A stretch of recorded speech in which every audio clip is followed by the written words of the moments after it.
Wamama wako sasa hivi wamechangia kuharibu ndoa, na especially ukilikuta janaume haliko stable. Ngoja nitoe mfano kuhusu mimi.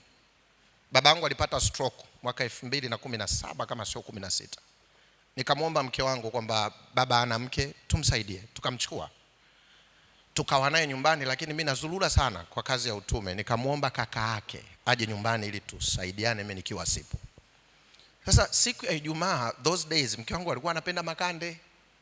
Ukweli mbele za Mungu mimi siyapendi, ila nakulaga maana ndio ratiba ya mwenye nyumba na hela anamwachia yeye.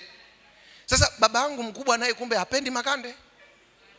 Alipomwona mke wangu anaandaa akamwambia, mama mimi makande sili. Mke wangu akamwitikia sawa. Mama juu ya meza akatenga makande, parachichi na mtindi. Baba alivyoenda, baba mkubwa alivyoenda juu ya meza kakuta yale aliyoyakataa. Hakugusa hata kimoja, akanisubiria getini. Yaani nakumbuka siku nilikuwa baraza la kanisa, nafungua tu mlango naambia kwa Kiruga, pita uzea hano. Yaani pita njoo hapa.